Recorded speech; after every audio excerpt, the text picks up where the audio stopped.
لله نحمده ونصلي على رسوله الكريم أما بعد அல்லாஹுடைய அளப்பரியும் கருணையினாலே இன்றைய ஃபஜ்ருடைய தொழுகையை இமாம் ஜமாஅத்தோடு தொழுவதற்கான பாக்கியத்தை வல்ல ரஹ்மான் நம்மவர்களுக்கு வழங்கியிருக்கிறான். வல்ல ரஹ்மானுக்கு நாம் நன்றி பாராட்ட வேண்டும். சூரத்துல் பக்ராவில் 11வது வசனம், 12வது வசனம், அதற்கடுத்து 13வது வசனங்கள், இப்படி தொடர்ந்து வசனங்களிலே நயவஞ்சகர்களை பற்றி அல்லாஹ் தொடர்ந்து பேசிக்கொண்டே வருகின்றான்.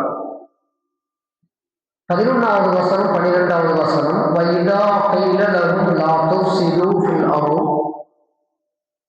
காலூ இன்னமா நஹ்னு முஸ்லிமூன். பூமியில் நீங்கள் குழப்பம் செய்ய வேண்டாம், குழப்பம் விளைவிக்காதீர்கள் என்று அவரிடத்திலே சொல்லப்பட்டால், நாங்கள் எல்லாம் சீர்திருத்தவாதிகள் என்று அவர்கள் தங்களை பற்றி அவர்கள் சொல்லிக் கொள்வார்கள், கூறிக்கொள்வார்கள். இப்படி சொல்லிட்டு அல்லாஹ் சொல்றான், அலா இன்னஹும் ஹுமுல் முஃப்ஸிதூன வலாக்கின் லா யஷ்உரூன். தாங்கள் சீர்திருத்தவாதிகள் என்று சொல்லிக்கொண்டு இருக்கின்ற அவர்கள்தான் மிகப்பெரிய குழப்பவாதிகளாக இருக்கிறார்கள். ஆனாலும் அதை அவர்கள் உணர்வது இல்லை. இது அல்லாஹ் சொல்லுகிற இந்த வசனத்தை அல்லாஹ் பேசுகிற செய்தி.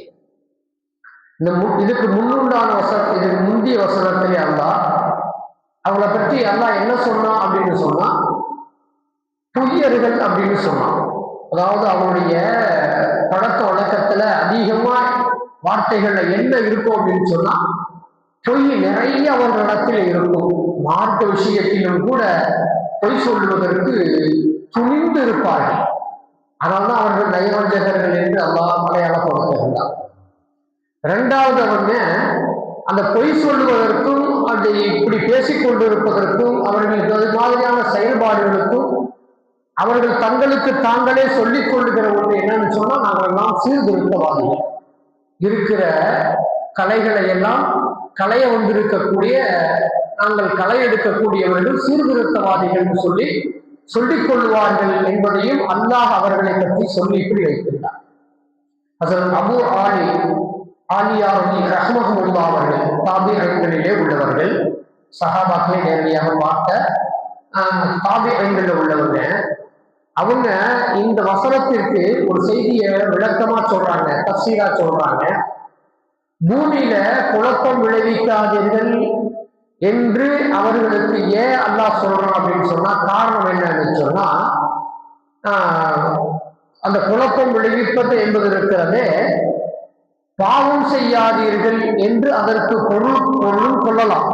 பாவம் செய்யாதீர்கள் என்று சொல்லி பாவம் செஞ்சா பூமியில குழப்பம் நிறைய ஏற்படும் அப்படிங்கிற பொருளையும் கொள்ளலாம். அது மட்டும் இல்லாம நயவஞ்சகர்கள் அவர்கள் தான் அதை அதிகமாக செய்வார்கள். அந்த பாவத்தை நயவஞ்சகர்கள் தான் அதிகமாகவும் செய்வார்கள். அதே போல அல்லாஹ்வுக்கு மாறு செய்கிற விஷயத்திலே சில நேரங்கள்ல துணிந்து செயல்படுவார்கள். அல்லாஹ்வுக்கு மாற்றமா நடக்கிறோமே, நம்ம அல்லாஹ்வுடைய வசனத்திற்கு மாற்றமாக நடக்கிறோமே, பெருமானார் ஸல்லல்லாஹு அலைஹி வஸல்லம் அவருடைய சுன்னத்துகளுக்கு மாற்றமாக நடக்கிறோமே அப்படின்னு சொல்லி அதை பற்றி கொஞ்சம் கூட கவலை இல்லாமல் என்ன செய்வாங்கன்னு சொன்னா, அவர்கள் துணிச்சலாக அல்லாஹுக்கும் ரசூலுக்கும் மாறு செய்வார்கள் என்று அபூ ஆலியா ரஹ்மஹுல்லாஹ் அவங்க அந்த நயவஞ்சகர்களுக்கான அந்த குணம், அந்த போக்கு, இந்த வசனம் சொல்ல வந்த நோக்கம் அதுதான் என்று சொல்லி தருகிற செய்திகளை பார்க்க முடியும். அதே போல மாறு செய்யுமாறு மற்றவர்களையும் தூண்டுவார்கள். தாம் மாறு செய்யறது மட்டும் இல்லாம அடுத்தவர்களையும் என்ன செய்வாங்கன்னு சொன்னா, இதெல்லாம் இப்படி எல்லாம் அறிவுக்கு பொருந்தாது, இதெல்லாம் நீங்க இப்பெல்லாம் இந்த காலத்துக்கு இது ஒத்து வராது, இப்படிலாம் என்ன செய்வாங்கன்னு சொன்னா, தங்களுடைய அறிவை பயன்படுத்தி இந்த காலத்துக்கு இது ஒத்து வராது, அறிவுக்கு ஒத்து வராது, இல்லது இதெல்லாம் 10ஆம் சொல்லித்தனம் அப்படிலாம் என்ன செய்வாங்கன்னு சொன்னா, எதையாவது சொல்லி தாங்களும் குழப்பத்திலே இருப்பது மட்டுமல்லாது மற்றவர்களையும் என்ன செய்வாங்கன்னு சொன்னா அந்த குழப்பத்தை செய்யும்படி தூண்டுவார்கள் என்று சொல்லி தாபிஈன்களிலே உள்ள அபூ அபுல் ஆலியா ரஹ்மத்துல்லாஹி அவங்க அதற்கான விளக்கத்தை சொல்லித் தருவதை நாம் பார்க்கிறோம். ஆக இறைவனுக்கு கீழ்ப்படிந்தால் மட்டுமே என்ன செய்ய முடியும்னு சொன்னா நாம் உண்மையான முஸ்லிம்களாக இருக்க முடியும். அதை விட்டுட்டு நாம பூமியில அமைதியா இருக்கக்கூடிய பூமியில அதை நிலைநாட்டுகிறோம், அமைதியை நாங்கள் இன்னும் அதிகமாக நிலைநாட்டுகிறோம், குழப்பங்கள் அதிகமா இருக்கு, குழப்பங்களை களைகிறோம் என்று சொல்லி அவர்கள் செயல்பட ஆரம்பிப்பார்கள் என்று சொன்னால் உண்மையிலேயே குழப்பங்களை களையக்கூடியவர்கள் நிறைய மக்கள் இருக்கிறார்கள். கலைகளை களையக்கூடிய மக்கள் நிறைய இருக்கிறாங்க, அதுல மாற்று கருத்து இல்லை. ஆனா குழப்பம் விளைவிப்பவர்களும் இருக்கிறார்கள். அதனால் பூமியிலே குழப்பம்தான் நிகழ்கிறது என்று அல்லாஹ் என்ன செய்யறான்னு சொல்லலாம். அதனாலதான் இந்த வார்த்தையை பயன்படுத்திருக்கலாம், லா துஃப்ஸிது, நீங்கள் பூமியிலே ஃபசாது செய்யாதீர்கள், ஃபசாத் செய்து கொண்டு அலையாதீர்கள், குழப்பம் விளைவிக்காதுன்னு சொல்லி சொன்னா அல்லாஹ் சொல்லித் தருகிற செய்திகளை பார்க்க முடியாது. இறைவன் எதை தடை செய்துள்ளானோ அந்த செயல்களை செய்வது, இறைவன் கடமையாக்கியவற்றை கைவிட்டு விடுவது, இறைவன் எதையெல்லாம் கடமையாக்கி இருக்கானோ அதை கைவிட்டு விடுவது, அதே போல இறை மார்க்கத்திலே சந்தேகம் கொள்வது, இறை மார்க்கத்தில இதெல்லாம் நடக்குமா? உதாரணத்திற்கு இப்ப அடுத்து மெஹராஜ் வருது பார்த்தீங்களா, ஒரு 2 நாளைக்கு மெஹராஜுடைய இரவு, அந்த மெஹராஜை பற்றி சந்தேகம் கொள்வது, இவ்வளவு தூரம் 7 வானங்களை கடந்து போக முடியுமா?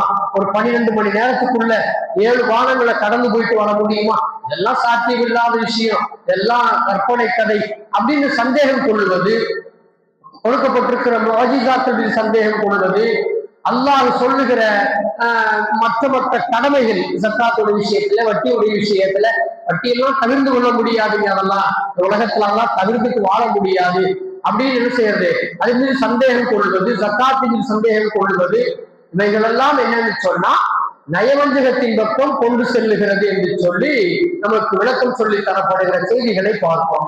அதே போல இறைநேசர்கள் மீது பொய் உரைப்பது, இறைநேசர்கள் மீது பொய் உரைப்பது அதுவும் கூட நயவஞ்சகத்தினுடைய ஒரு அடையாளமாக இருக்கிறது என்று சொல்லி அவருடைய வேதத்தையும் தூதர்களையும் ஏற்க மறுப்போருக்கு உதவி செய்வது, யாரெல்லாம் அல்லாஹை ஏற்றுக்கொள்ள மாட்டாங்களோ, தூதரை ஏற்றுக்கொள்ள மாட்டார்களோ, ரகசியமாக வாய்ப்பு கிடைக்கும் போதெல்லாம் அவர்களுக்கு உதவி செய்வதற்கான ரகசியமான காரியங்களில் ஈடுபடுவார்கள், அவர்களும் நயவஞ்சகர்களாக இருக்கிறார்கள் என்று சொல்லி அல்லாஹ் சுப்ஹானஹு வ தஆலா இந்த வசனத்தை சொல்லுவதாக நமக்கு சொல்லித் தரப்படுகிற செய்திகளாக பார்ப்போம். இவ்வளவு செய்யறாங்களே, அது அல்லாஹ் சொன்னான், இவ்வளவு காரியங்களையும் செஞ்சுட்டு வலாக்கின் லா யஷ்உரூன், அவங்க என்ன செய்ய மாட்டாங்க, அதை நாம இப்படி தவறு செய்கிறோம், நாம் தவறிலே இருக்கிறோம், நாம் குழப்பம் விளைவிக்கிறோம் என்பதை அவர்கள் உணரவும் மாட்டார்கள் என்று சொல்லி வல்ல ரஹ்மான் சுப்ஹானஹு வ தஆலா சொல்லித் தரப்படுகிற செய்திகளாக நாம் பார்ப்போம். அடுத்த வசனத்திலே, அடுத்து 13வது வசனத்திலே அல்லாஹ் இன்னொரு செய்தியும் சொல்றான், வைதா கீல லஹும் ஆமினு கமா ஆமனன் நாசு காலு அனுமினு கமா ஆமன சுஃபஹாஉ அலா இன்னஹும் ஹுமுஸ் சுஃபஹாஉ வலாக்கின் லா யஅலமூன். நீங்க சஹாபாக்களை போன்று ஈமான் கொள்ளுங்கள். இந்த வசனத்துடைய பொருள், நீங்க மக்களை பார்த்து அல்லாஹ் சொல்றான், இறை நம்பிக்கை கொண்டிருந்ததை எப்படி சஹாபாக்கள் இறை நம்பிக்கை கொண்டிருந்தாங்களோ அதை மாதிரி அது போல நீங்களும் ஈமான் கொள்ளுங்கள் என்று சொன்னால், இந்த குழப்பவாதிகள், அதாவது இந்த நயவஞ்சகர்கள் சஹாபாக்களை பார்த்து சொல்லுவார்கள், அவர்களெல்லாம் மடையர்கள், அல்லாஹ் அப்படியே சொல்றான், அவர்கள் எல்லாம் மடையர்கள் அப்படின்னு சொல்லி என்ன செய்வாங்கன்னு சொன்னா சஹாபாக்களையும் மடமை தளத்திலே இருந்தவர்கள் சொல்லிட்டு துணிச்சலாக அது போன்ற வார்த்தைகளை பயன்படுத்துவார்கள், அவர்கள் நயவஞ்சகர்கள் என்று சொல்லி அல்லாஹ் சொல்லிட்டு, சஹாபாக்கள் மடையர்கள் அல்ல, அலா இன்னமும் இது மாதிரி பேசிக்கிட்டு தெரியக்கூடிய இந்த நயவஞ்சகர்கள் தான் மடையர்களாக இருக்கிறார்கள் என்று சொல்லி அல்லாஹ் சொல்லிட்டு வலாக்கின் லா யஅலமூன், அதை அவன் தெரிஞ்சுக்குவானான்னு சொன்னா தெரிந்து கொள்ளவும் மாட்டான், முதல்ல உணர மாட்டான்னு சொல்லி எல்லாம் சொல்லிட்டு இங்க அல்லாஹ் சொல்றான் அவன் அதை அறிந்து கொள்ளவும் மாட்டான், அறிவதும் இல்லை என்று சொல்லி நயவஞ்சகர்களுடைய அந்த தன்மைகளை பற்றி அல்லாஹ் பேசுவதை பார்ப்போம். பாருங்க, ஒரே ஒரு வரலாற்று நிகழ்வு, பிதுர் மௌனா அப்படின்னு சொல்லி ஒரு நிகழ்வு அதிகமாக நம்ம கேள்விப்பட்டிருக்க முடியும். சஹாபாக்கள் அப்பதான் கொஞ்சம் கொஞ்சமாக இஸ்லாத்துல இணைந்து கொண்டே வந்தார்கள். ஒரு குறிப்பிட்ட அளவு சஹாபாக்கள் இஸ்லாத்துல இணைஞ்சு இருக்கிறாங்க. அப்போ குர்ஆன் வசனங்களும் இறங்கிட்டு இருக்கு. அப்ப பெருமானார் ஸல்லல்லாஹு அலைஹி வஸல்லம் பண்ணாங்க, யாருக்கெல்லாம் மனன சக்தி இருக்கிறதோ அவர்களை அந்த குர்ஆன் வசனங்களை மனனம் செய்யுங்கள் என்று சொல்லி மனனம் செய்ய வைத்திருந்தார்கள். அப்படி ஏறத்தாழ ஒரு 70 காரிகள், குர்ஆனை மனனம் செய்து வைத்திருந்த 70 காரிகள் என்ன செஞ்சாங்கன்னு சொன்னா அந்த நேரத்தில் இருக்கிறார்கள். ஹிஜ்ரி 4ஆம் ஆண்டு ஒரு நிகழ்வு நடக்குது. பெருமானார் ஸல்லல்லாஹு அலைஹி வஸல்லம் பண்ணவங்க மதீனாவில் இருந்து ஹிஜ்ரத் செஞ்சு மக்காவிலிருந்து ஹிஜ்ரத் செஞ்சு மதீனாவுக்கு போனாங்க பார்த்தீங்களா. அந்த நேரத்தில் அதிலிருந்து 4 ஆண்டுகள் கழித்து ஒரு நிகழ்வு என்னன்னு சொன்னா, பனு சுலைம் அப்படின்னு சொல்லப்படக்கூடிய ஒரு கோத்திரத்தார். அவங்க ஒரு பெரிய கூட்டம், அவங்க மிகப்பெரிய கூட்டம். அவங்கள்ல இருந்து ஒரு 2-3 கூட்டம் என்ன பண்ணாங்கன்னு சொன்னா, பெருமானார் ஸல்லல்லாஹு அலைஹி வஸல்லம் அவங்க இடத்துல வர்றாங்க, மதீனாவுக்கு வருகை தருகிறாங்க. வந்து என்ன செய்யறாங்கன்னு சொன்னா, நாங்கள் எல்லாம் இஸ்லாத்தை ஏற்றுக்கொள்ளலாம் என்று இருக்கிறோம், இஸ்லாத்தை நாங்க ஏற்றுக்கொள்ளலாம் என்று இருக்கிறோம். எங்கள பெரும்பகுதியில் அங்க எங்கள் பகுதியில ஏற்றுக்கொண்டவர்களும் இருக்கிறார்கள். எங்களுக்கு இந்த மார்க்கத்தை சொல்லக்கூடியவர்கள் வேண்டும். இப்பொழுது மார்க்கம் எங்களுக்கு முழுமையாக விளங்கல, எங்களுக்கு மார்க்கத்தை சொல்லக்கூடியவங்க எங்களுக்கு தேவைப்படுறாங்க. எனவே இங்க குர்ஆனை மனனம் செய்திருக்கிற அந்த காரிகளை, அந்த ஹாஃபில்களை எங்க கூட நீங்க அனுப்புனீங்கன்னு சொன்னா கொஞ்ச நாளைக்கு வந்து எங்க பகுதியில இருந்து எங்களுக்கு மார்க்கத்தை சொல்லி கொடுத்துட்டு வந்துருவாங்க, ஒரு ஏற்பாடு பண்ணுங்க அப்படின்னு சொல்லி பெருமானார் ஸல்லல்லாஹு அலைஹி வஸல்லம் இடத்துல வந்து என்ன செய்யறாங்கன்னு சொன்னா, அந்த பனு சுலைம் கோத்திரத்தார் கேட்கிறாங்க. அப்படி கேட்டப்போ பெருமானார் ஸல்லல்லாஹு அலைஹி வஸல்லம் பண்ணவங்க ஒரு 70 காரிகள் என்ன பண்றாங்கன்னு சொன்னா அவங்க கூட அனுப்பி வச்சு, நீங்க போய் தாவத்துடைய பணியில ஈடுபட்டு அங்க இருக்கிற மக்களை எல்லாம் சீர்திருத்திட்டு வாங்க. அவங்க ஆசையோடு கேட்கிறாங்க, ஆர்வத்தோடு இருக்கிறாங்க, போங்க அப்படின்னு சொல்லி அனுப்பி வச்சாங்க. இந்த கூட்டம் அப்படியே போனாங்க. இவங்க நிராயுதபாணிகளாக போறாங்க. ஏன்னா இவங்க போறது எதுக்குங்க, இவங்க தாவத்துடைய வேலைக்கு போறாங்க, சீர்திருத்தரும் அப்படின்னு சொல்லிட்டு போறாங்க, நிராயுதபாணிகளாக போறாங்க. பிஹ்ரு மஊனா என்ற இடத்திற்கு போகிற பொழுது, அது ஒரு நீர்நிலை, பிஹ்ரு மஊனா என்பது அது ஒரு நீர்நிலையான பகுதி. அந்த இடத்துக்கு போகிற பொழுது ஒரு பள்ளத்தாக்கு, அந்த இடத்துக்கு போகிற பொழுது என்ன பண்ணாங்கன்னு சொன்னா, யாரெல்லாம் பனு சுலைமுடைய கூட்டத்தாரில் அழைத்துட்டு போனாங்களோ அவங்களும் முன்னதாகவே தகவல் சொல்லி இன்னும் ஒரு கூட்டத்தாரும் 70 காடிகளையும் அந்த பிஹ்ரு மஊனா என்ற இடத்தில் வெட்டி கொண்டு விடுகிறார். இப்படி ஒரு பயங்கரமான ஒரு நிகழ்வு, வரலாற்றிலே கவலைக்குரிய ஒரு நிகழ்வுன்னு சொன்னா இது ஒரு மிகப்பெரிய நிகழ்வு. இந்த நிகழ்வு ஏன்னா குர்ஆனை மனனம் செய்திருந்தவர்கள் 70 பேர். அந்த குர்ஆனை மனனம் செய்யறதுங்கிற அந்த காலகட்டத்தில் எவ்வளவு முக்கியமான ஒரு விஷயம். இன்னைக்கு ஹாஃபில்கள் நிறைய உருவாகி இருக்கிறாங்க.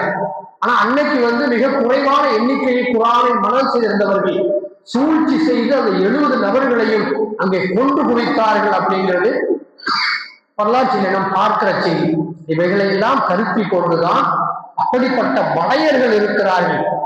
மடையர்கள் மார்க்கத்தை உணராத சூழ்ச்சி செய்து நல்லவர்களையும் பேசுறாங்கன்னு சொன்னா, இப்படி கொலை செய்யக்கூடிய அளவிற்கு துணியக்கூடியவர்கள் இந்த நயவஞ்சகர்கள் என்று சொல்லி அவர்கள் அதை அறிந்து கொள்வதும் இல்லை, அவர்கள் அதை உணர்வதும் இல்லை என்று சொல்லி அல்லாஹ் சுப்ஹானஹு வ தஆலா அந்த சூரத் பக்ராவுடைய 11, 12, 13 ஆகிய இந்த வசனங்களிலே அல்லாஹ் பேசுவதை நாம் பார்க்கிறோம். வல்ல ரஹ்மான் சுப்ஹானஹு வ தஆலா நம்முடைய ஈமானிலே பலத்தை கொடுத்து சந்தேகங்களை எல்லாம் அப்புறப்படுத்தி ஈமானில் பலமுள்ளவர்களாக அல்லாஹ் நம்மை ஆக்கி நாளை மறுமையின் வெற்றியை தந்து அருள் புரிவானாக.